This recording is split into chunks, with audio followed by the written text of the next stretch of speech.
The Imperial scout ship emerged from hyperspace at the edge of the Sol system, its sleek crystalline hull reflecting the distant sunlight.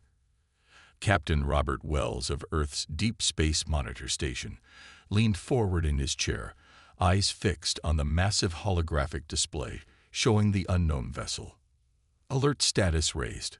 All stations report," he commanded, his voice steady despite the gravity of the situation. Humanity had prepared for this moment for decades, but theory and reality were very different things.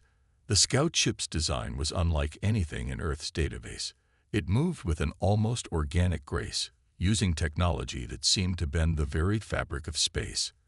As it approached Mars orbit, Earth's automated defense platforms silently tracked its movement, waiting for any sign of hostile intent. "Sir, they're broadcasting on all frequencies," Lieutenant Tom Baker reported from his communications station. It's a standard greeting protocol, but not like anything we've seen before." Wells nodded. "Send our first contact package. Let's show them we're not some primitive backwater world." Earth's response carried detailed information about human civilization, carefully crafted over years by the brightest minds on the planet. It included scientific achievements, cultural highlights, and most importantly, evidence of humanity's technological capabilities. Aboard the Imperial scout ship, First Observer Lord Marcus stared at the incoming data stream with growing concern. This was not following the usual pattern. Most worlds at this development stage were easy conquests, divided, and technologically primitive. But these humans, impossible, he muttered, watching the data scroll past. They've already mastered quantum shielding, and their AI integration protocols are beyond our current standards. The scout ship's sensors revealed more surprises. Earth had a comprehensive planetary defense grid, with satellites and stations forming an intricate web of protection around their world. Their energy signatures suggested weapons capabilities that rivaled Imperial technology. Back on Earth, the Global Council convened an emergency session. Representatives from all nations gathered in the underwater facility near the Pacific Neutral Zone, their faces illuminated by the soft blue glow of the surrounding ocean. Admiral James Miller, commander of Earth's United Space Force, stood before the council. "Ladies and gentlemen, preliminary analysis confirms our suspicions. This vessel belongs to the entity known as the Galactic Empire. Their technology is advanced, but not insurmountably so." Screens around the chamber displayed images of the scout ship, along with initial sensor readings. "We've detected energy signatures consistent with faster-than-light travel, but their weapons systems appear to use principles we're already familiar with." The council president, Dr. Helen Ross, spoke up. "What are their intentions, Admiral?" "Based on their approach vector and scanning patterns, this appears to be a standard reconnaissance mission. They're evaluating us, just as we're evaluating them." In space, the dance of first contact continued. The Imperial scout ship maintained its position near Mars, carefully avoiding any aggressive movements. Earth's defense platforms remained silent but ready, their quantum-enhanced targeting systems locked on the visitor. Lord Marcus composed his report to the Imperial High Command with unusual care. "The species designates themselves as humans," he wrote. "Initial assessment suggests they possess technology levels approaching Imperial standards in several crucial areas. Most concerning is their apparent planetary unity and comprehensive defense capabilities. Standard conquest protocols may require significant modification." The tension in Earth's monitoring station eased slightly as hours passed without incident. Captain Wells ordered his crew to maintain their vigilance, but allowed himself a small smile. Humanity's first contact with an alien civilization was proceeding exactly as their simulations had suggested: cautious, controlled, and from a position of strength. "Sir," Lieutenant Baker called out, "they're requesting direct communication." Wells straightened his uniform. "Put them through on the main display. Let's show them what humanity is made of." The holographic screen flickered to life, revealing Lord Marcus's aristocratic features. His silver skin and luminescent eyes marked him as distinctly non-human, but his expression of carefully controlled surprise was remarkably familiar. "Greetings, representatives of Earth," Lord Marcus began, his translated words flowing smoothly through the communication system. "I bring word from the eternal Galactic Empire." Captain Wells met the alien's gaze steadily. "Welcome to Earth space, Imperial Envoy. We look forward to peaceful dialogue between our civilizations." But in his mind, Wells knew this was just the beginning. The real test would come when the Empire realized that Earth wouldn't simply bow to their authority. Humanity had worked too hard and come too far to submit to any foreign power, even one that ruled the stars. The grand hall of the Global Council hummed with tension as Lord Marcus's hologram towered above the assembled representatives. His silver form flickered slightly, but his voice carried clearly through the chamber's advanced acoustic system. "The Eternal Galactic Empire extends its generous offer of protection and membership," Lord Marcus announced, his tone carrying centuries of assumed authority. 10,000 worlds prosper under Imperial rule. Earth shall be granted the privilege of becoming the 10,001st. Admiral Miller, standing at the podium, noted the careful choice of words. "And if Earth declines this generous offer?" Lord Marcus' expression didn't change, but the temperature in the room seemed to drop. "There is no declining. The Empire brings order to chaos, civilization to barbarism. Resistance has never succeeded in our 100 centuries of rule." Dr. Ross, the Council President, pressed a button on her console, bringing up holographic displays of data intercepted from the Imperial scout ship. "We've analyzed your ship's transmission logs, Lord Marcus. Would you care to explain the fate of the Centauri colonies?" For the first time, the Imperial envoy's composure cracked. His silver eyes widened slightly before he caught himself. "The Empire's internal matters are not open for discussion." "We disagree," Miller responded firmly. "Our quantum AI systems have decoded enough of your database to paint a very clear picture. Your empire doesn't bring civilization. It brings exploitation." The holographic displays shifted, showing scenes from various worlds. Massive strip mining operations that left planets as hollow shells. Entire species reduced to slave labor in massive factory complexes. The systematic destruction of native cultures replaced by imperial standards. Lord Marcus's face hardened. "You dare to hack imperial systems.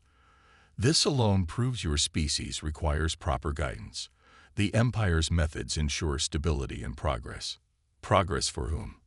Dr. Ross challenged. "Your own records show that 90% of resources from conquered worlds flow directly to your central systems. The outer worlds exist in poverty while your core worlds live in luxury." The council chamber erupted in angry murmurs. Earth's representatives had seen enough wars and exploitation in their own history to recognize it on a galactic scale.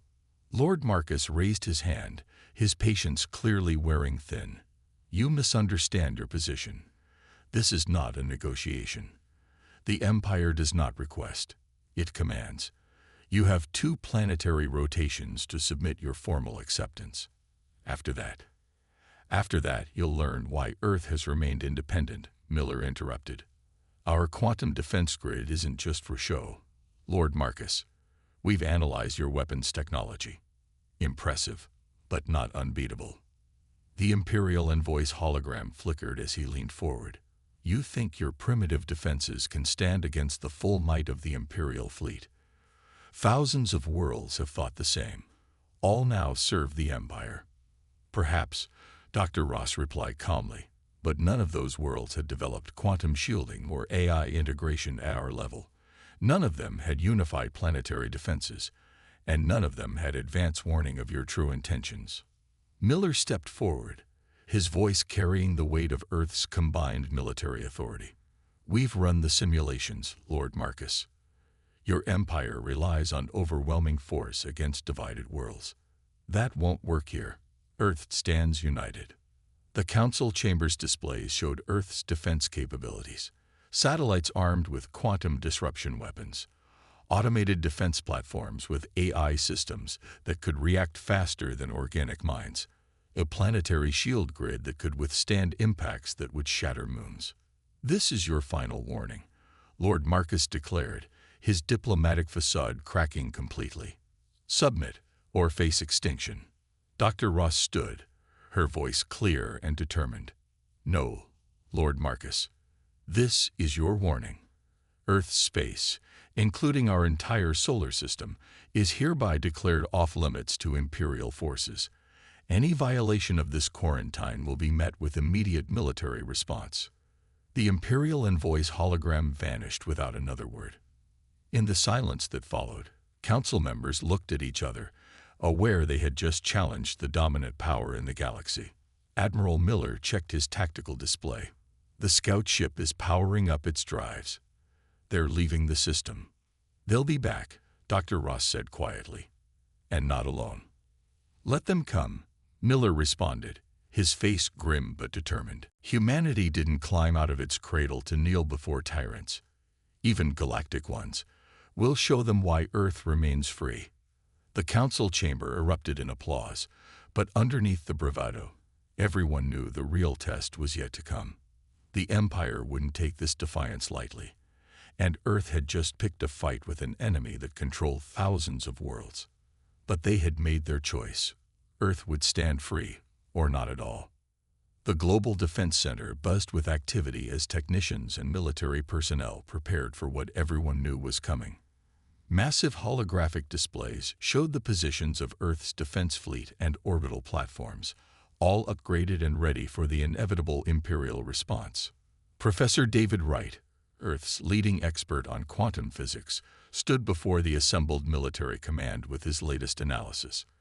"Their technology is different, but not superior," he explained, pointing to detailed scans of the Imperial scout ship. "They'd focused on brute force approaches, bigger ships, stronger conventional weapons. We went in a different direction." Admiral Miller nodded, studying the comparison charts. "They rely on overwhelming force. We focused on smart defenses and AI integration." "Exactly," Wright continued, bringing up new diagrams. "Their ships use crystalline technology for faster-than-light travel, but our quantum tunneling systems are more efficient. Their weapons are powerful, but our defensive systems react at the quantum level, faster than their targeting computers can adjust." In orbit, Earth's automated defense platforms silently tracked countless pieces of space debris, their AI cores running constant simulations. These weren't simple weapons. Each was a self-contained tactical system that could think and react independently. Lieutenant Baker, now stationed on Defense Platform Alpha, watched his monitors with pride. "The Empire won't know what hit them. They're used to fighting divided planets with limited space capabilities. We've been preparing for this kind of threat for decades." The quantum radar suddenly pinged. Multiple ships had appeared at the edge of the solar system. The Imperial response had arrived faster than expected. "Alert status," Baker called out. "Multiple contacts. Counting 15. No, 20 capital ships. Energy signatures match Imperial designs." Admiral Miller's voice came through the command channel. "All stations, implement Defense Protocol Omega. Show them why Earth doesn't bow to empires." The Imperial fleet approached with arrogant confidence. Their massive ships, each the size of a small city, moved in traditional attack formation. Lord Marcus stood on the bridge of the flagship, watching Earth grow larger on the main viewer. "Primitives," he sneered. "They'll learn their place soon enough. Begin the standard bombardment pattern." But Earth wasn't following the standard script for a primitive world. As the Imperial fleet crossed Mars' orbit, they triggered the first layer of defense. Quantum mines, invisible to Imperial sensors, detonated in carefully planned sequences. The explosions didn't damage the Imperial ships directly. Instead, they created localized fields of distorted spacetime, playing havoc with the Imperial ship's crystalline drive systems. "What is this?" Lord Marcus demanded as his fleet's formation broke apart. "Their technology shouldn't be capable of." He never finished the sentence. Earth's automated defense platforms opened fire, their quantum disruption beams slicing through Imperial shields as if they weren't there. The Empire's defensive systems, designed to stop conventional energy weapons, had no answer for weapons that attacked at the quantum level. From his command center, Admiral Miller watched the battle unfold. "Hold the main fleet in reserve," he ordered. "Let the automated systems do their work first." The Imperial fleet tried to regroup, but Earth's defenses had been carefully planned. Each counterattack was met with a pre-programmed response, the AI systems reacting faster than organic commanders could think. Impossible. Lord Marcus raged as another cruiser exploded. "They're just humans. How are they doing this?" The answer came in the form of Earth's main battle fleet, emerging from quantum tunnels directly behind the Imperial formation. Unlike the massive Imperial ships, Earth's vessels were smaller, faster, and packed with automated systems that could outthink and outmaneuver their opponents. "This is your final warning." Miller's voice boomed across all frequencies. "Leave Earth space immediately, or be destroyed. We won't ask twice." The Imperial fleet, already reduced by a third, began a chaotic retreat. Their once perfect formation was in shambles. Their confident attack turned into a desperate withdrawal. Back in the defense center, Professor Wright allowed himself a small smile. "They never considered that we might have taken a different path. They assumed their way was the only way to advance." Admiral Miller watched the Imperial ships flee. "They've ruled so long they've stopped innovating. Stop thinking. That's why they'll lose." But everyone knew this was just the beginning. The Empire wouldn't accept this defeat easily. They would return with a larger fleet, new tactics, better weapons. Earth would be ready. The defense platforms resumed their silent watch, the AI systems already analyzing the battle data and updating their response protocols. Humanity had shown the galaxy that they weren't just another primitive species to be conquered.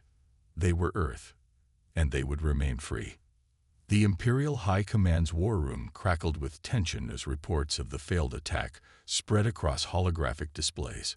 Grand Admiral Peter, his gold-trimmed uniform marking him as the Empire's supreme military commander, faced the assembled war council.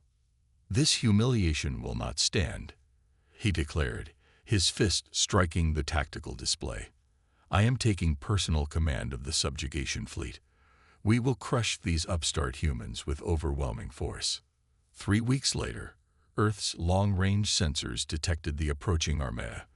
Over 200 Imperial capital ships moved in perfect formation, their crystalline hulls gleaming in the starlight. Supporting them were thousands of smaller vessels, creating a wall of firepower that had crushed countless civilizations.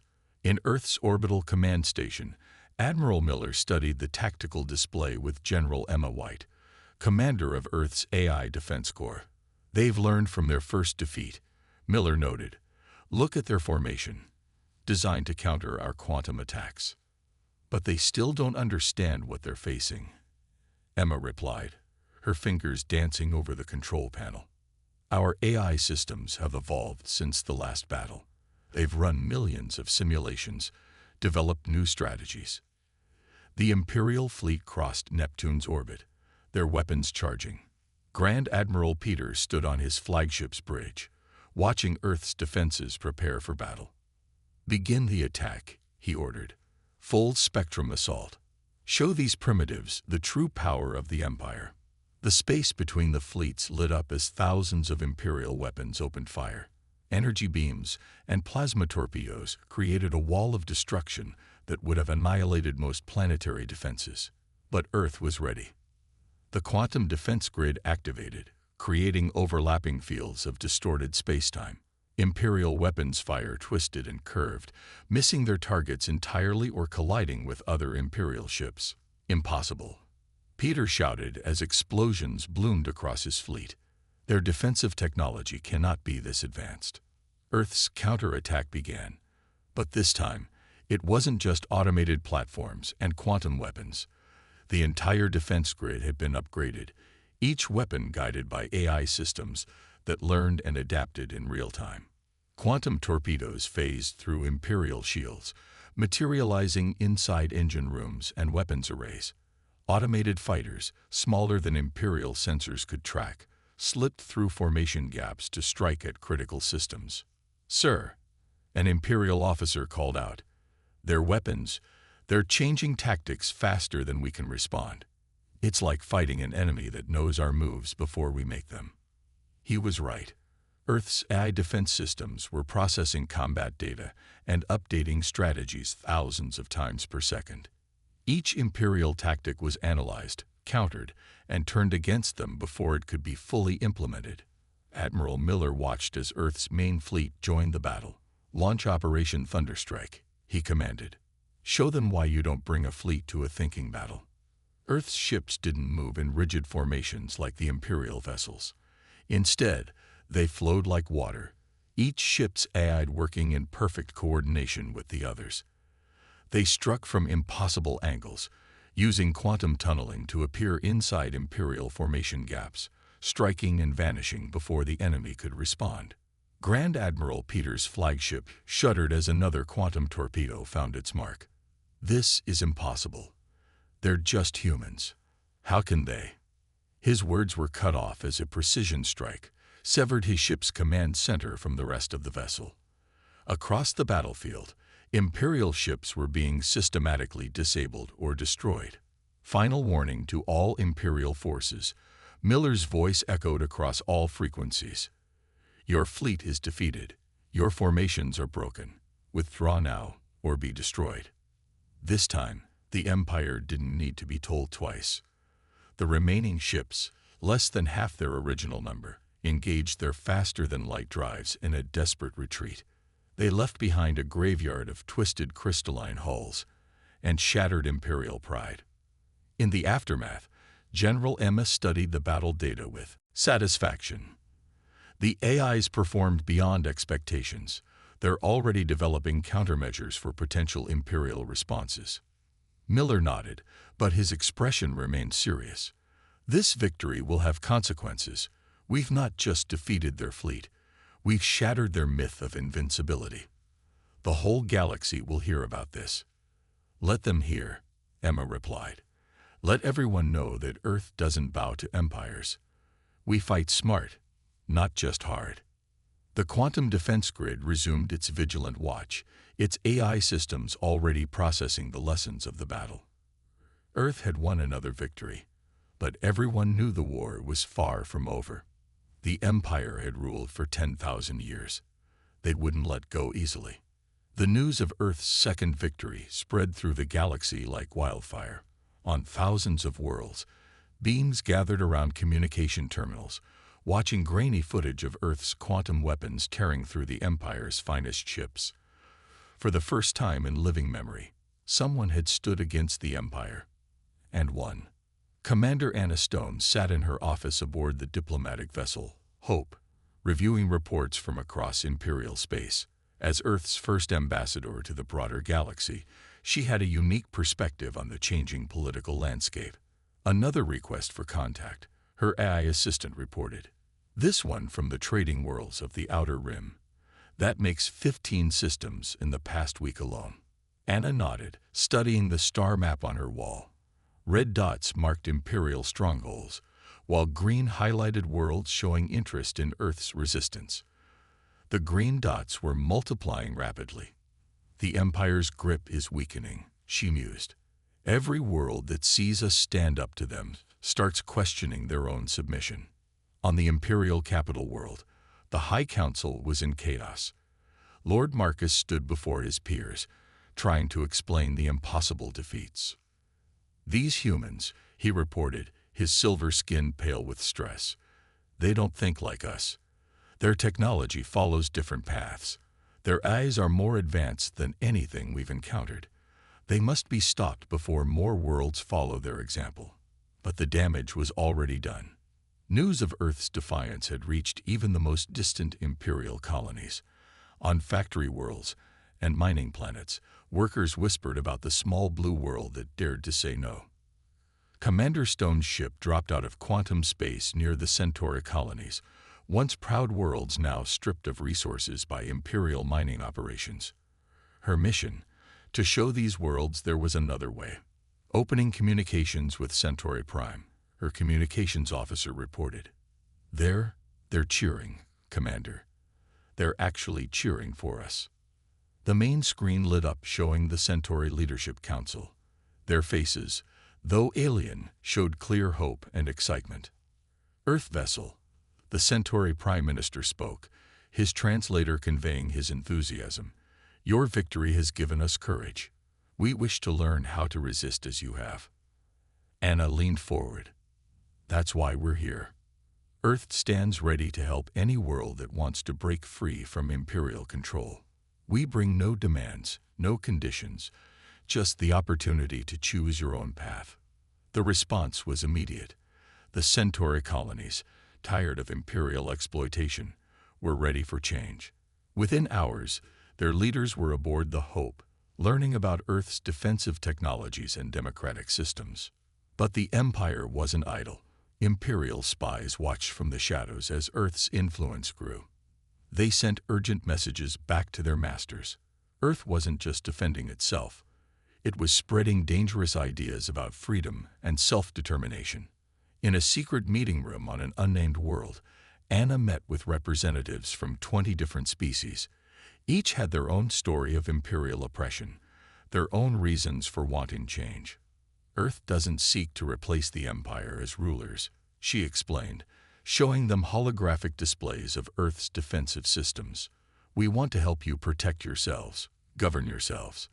The galaxy is big enough for all of us to be free." One delegate, his crystalline form shimmering in the dim light, spoke up. "But how can we stand against their fleets? They've ruled for 10,000 years." Anna smiled. "With us makes the Empire weaker," he noted. "And every victory shows more worlds that resistance is possible." The quantum defense grid continued its silent watch around Earth, but its protection now extended further. Earth's ships carried its defensive technologies to other worlds, teaching them to protect themselves. The age of Imperial dominance was ending. A new era of freedom was beginning, sparked by one small world that dared to say no to an empire. The orbital shipyards above Earth hummed with activity as automated constructors built defensive platforms bound for distant worlds. Each platform carried a quantum core programmed with Earth's advanced AI systems, ready to protect another planet from Imperial aggression. Professor Wright supervised the technology transfer program from his laboratory beneath the Pacific Ocean. "Each defensive system we share weakens the Empire's grip," he explained to the gathered alien representatives. "But more importantly, it gives your people hope." The alien delegates watched in awe as quantum shields flickered to life around a test platform. A being with crystalline skin raised his hand. "But won't the Empire simply adapt their weapons to counter these defenses?" Wright smiled. "That's the beauty of our AI systems. They evolve and learn. Every battle makes them smarter. The Empire's been stuck in the same tactical patterns for centuries. They can't adapt fast enough." In deep space, Imperial warships surrounded a rebellious mining colony. They expected an easy victory, just like thousands before. Instead, they found Earth-designed defense platforms waiting for them. The battle lasted less than an hour. The Imperial ships, their crews trained to fight primitive planetary defenses, had no answer for quantum weapons guided by adaptive AI systems. Another Imperial fleet retreated in defeat, leaving behind more shattered ships and broken pride. News of the victory spread quickly. More worlds began installing Earth's defensive systems. The Empire's grip on its outer territories started cracking. On Earth, Admiral Miller met with the Global Council to discuss the latest developments. "The Empire's trying to adapt," he reported, showing tactical displays from recent battles. "But they're too set in their ways. Every defeat shows more worlds that resistance is possible." But the Empire wasn't finished. Unable to defeat Earth's technology directly, they turned to subterfuge. Imperial spies infiltrated research facilities on friendly worlds, trying to steal the secrets of quantum defense systems. Commander Stone's ship arrived at a research station near the Galactic core, responding to reports of suspicious activity. They found the facility's computers compromised, Imperial agents attempting to download classified data. "Engage cyber defense protocols," Stone ordered. The ship's AI systems went to work, tracing and blocking the Imperial intrusion attempts. They still don't understand, her tactical officer noted. Our quantum encryption isn't just complex, it's alive. It adapts to attacks in real time. They can't break it because it never stays the same. The Imperial spies were captured, their stolen data corrupted beyond recovery. But the attempt showed how desperate the Empire had become. Their perfect order was unraveling, and they knew it. Back on Earth, Professor Wright worked with scientists from dozens of worlds, teaching them not just how to use Earth's technology, but how to improve it. Share knowledge freely, he told them. The more we work together, the stronger we all become. The results were stunning. Worlds that had been imperial colonies for generations began developing their own variations of Earth's defensive systems. Each innovation was shared, each improvement strengthening the growing network of free worlds. Imperial tax collectors arrived at a formerly compliant agricultural world, expecting the usual tribute. Instead, they found quantum shield generators protecting major cities and automated defense platforms in orbit. This world no longer acknowledges imperial authority, the planetary governor announced. We stand with Earth and the Free Worlds Alliance. The tax ships withdrew, unable to face the new defenses. Another world had slipped from imperial control without a shot being fired. In her diplomatic vessel, Commander Stone received constant updates about new worlds declaring independence. The Empire's losing control, she told her staff. Not just militarily, but culturally. People are remembering they can choose their own path.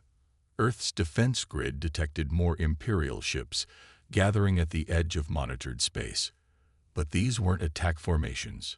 They were defectors, Imperial crews choosing freedom over tyranny. Admiral Miller watched the galaxy's political map change day by day. Red Imperial systems turned green as more worlds joined the alliance of free planets.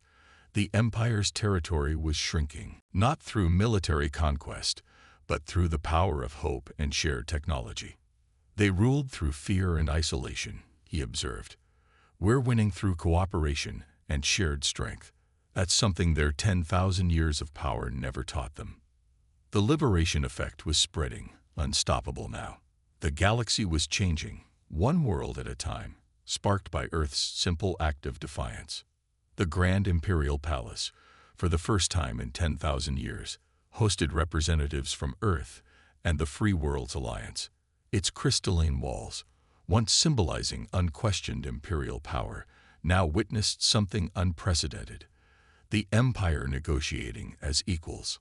Admiral Miller and Commander Stone led Earth's delegation, facing the Imperial High Council across an ancient table of living crystal. Grand Admiral Peter, his pride still stinging from defeat, sat with the Imperial leaders. The Empire, Lord Marcus announced, his voice heavy with suppressed emotion, recognizes Earth's sovereignty and the independence of the Free Worlds Alliance. We request terms for peaceful coexistence. The words clearly pained him, but the reality was undeniable. Nearly half the Empire's worlds had declared independence, protected by Earth's defensive technology. The remaining Imperial worlds faced growing internal pressure for reform. We're not here to humiliate you, Commander Stone responded, her voice firm but diplomatic. Earth proposes a new Galactic Council, where all worlds have equal voice. The era of empires is over. The age of cooperation begins. The Imperial leaders stirred uncomfortably, but they had no choice. Their military couldn't break Earth's defenses, and their economy was crumbling as more worlds joined the alliance. Professor Wright, attending via quantum hologram, presented the technical framework for galactic cooperation. We're establishing a network of quantum communication relays, he explained. Free access to information and technology for all worlds. No more secrets, no more isolation. And what prevents chaos? Grand Admiral Peter demanded. The Empire maintained order for 10,000 years. You maintain stagnation, Admiral Miller corrected. Look at what's happened in just 1 year of freedom. Dozens of worlds have developed new applications of quantum technology. Scientific progress is accelerating. Culture is flourishing. The evidence was visible even from the palace windows. The imperial capital world itself was changing. Citizens gathered in public spaces, freely discussing ideas that would have been treasonous months ago. Ships from Earth and Alliance worlds docked at orbital stations, bringing new trade and new possibilities. The Alliance proposes these terms, Commander Stone continued, displaying a holographic document. Free trade between all worlds, shared defensive technologies, open cultural exchange, and most importantly, every world chooses its own path. The Imperial Council chambers fell silent as the leaders considered their options. 10,000 years of absolute rule were ending, replaced by something new and uncertain. Finally, the Imperial High Chancellor spoke. "We accept these terms. The Empire will join your alliance as equals." The last word seemed to catch in his throat. Admiral Miller and the Chancellor pressed their palms to the crystal table, forming the historic agreement. Earth, the world that dared to say no to an empire, had helped forge a new galactic order. In orbit above the imperial capital, Earth's diplomatic vessel, Hope, prepared for departure. Commander Stone watched the planet below, where imperial citizens were already beginning to dismantle the symbols of absolute rule. "It's remarkable," her first officer observed. "A year ago, they were planning to conquer us. Now they're learning from us." Stone nodded. "Because we offered something better than conquest. We offered partnership. That's humanity's real strength. We don't just fight well, we build well." Across the galaxy, the changes were already visible. Former imperial worlds established democratic governments. Research centers shared discoveries freely. Trade flourished between worlds that had once been forbidden to communicate. On Earth, the Global Council gathered to celebrate the new Galactic Treaty. Professor Wright presented his latest project, a quantum network linking thousands of worlds, allowing instant communication and collaboration across the galaxy. "We didn't just beat an empire," Admiral Miller told the assembly. "We showed the galaxy a better way. Every world free to choose its path, but all connected in cooperation." The quantum defense grid still maintained its vigilant watch around Earth, but its purpose had changed. Now it was part of a larger network, protecting not just humanity, but all free worlds. Commander Stone's final report to Earth summed up the historic transformation. "We came to the stars expecting to fight for our freedom. Instead, we helped free a galaxy. The Empire ruled through force for 10,000 years. Earth showed that cooperation is stronger than conquest. The new galactic order isn't built on fear, it's built on hope." And in the vast darkness between the stars, thousands of worlds looked to Earth, not as conquerors or rulers, but as the friends who showed them they could be free. The Empire's age had ended. The age of cooperation had begun.